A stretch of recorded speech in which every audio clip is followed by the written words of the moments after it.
find out. America knows time is running short. Vincent McAviney, BBC News. Well, let's go live to Kyiv now and speak to Peter Zalmayev, who's director of the Eurasia Democracy Initiative. Peter, good morning. Lovely to see you again. Now, you were impacted, weren't you, by President Biden's secret visit? I believe your train was delayed as a consequence.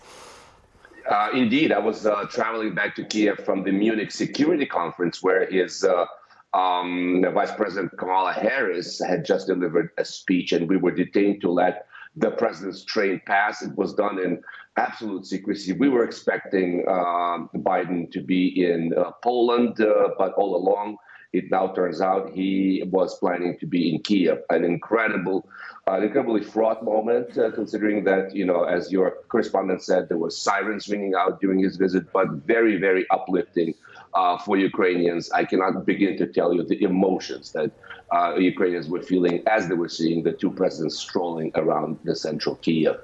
Well, as I was just about to ask that next, you know, to talk us through the morale boost at this time as we get to the one-year anniversary on Friday.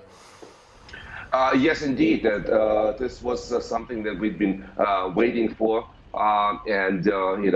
This is a way for Joe Biden to stick it to Vladimir Putin, who's been making fake trips to the war zone. By all accounts, Putin has never made it to Ukraine, and yet, you know, as some of the warmongers in Russia on Telegram channels were joking, you know, the American president made it to Kiev before the Russian one did. This is obviously a reference to Vladimir Putin's goal to invade Kiev within 3 days. So a very important signal and a reassuring signal, not just to Ukrainians, but to America's Western allies, that America is here to stay, to see this through. This is a victory not just for Ukraine that we're hoping for. This will be a victory for the entire democratic world. This could not come a day sooner, especially coming as it did on the 9th anniversary of the Maidan, that's also called Heavenly 100, the heroes of the Heavenly 100, which were defending,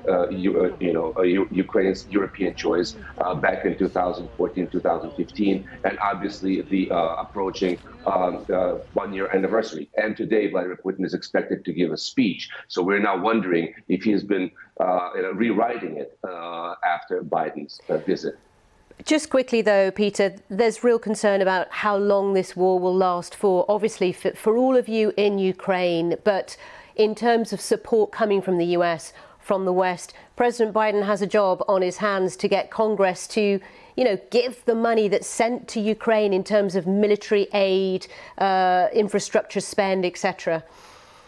Indeed, we cannot afford to let this turn into a war of attrition, because obviously there's anxiety about whether the West can keep up this current level of aid to Ukraine for much longer in this war of attrition. And so the Ukrainians, we have made an argument: give us as much weaponry and as quickly as possible, so we can stage a counteroffensive, get back as much territory as we can, so that we can sit down at a table with the Russians on our terms. OK, Peter, it's been good to talk to you again. Peter Zalmayev there from the Eurasia Democracy Initiative.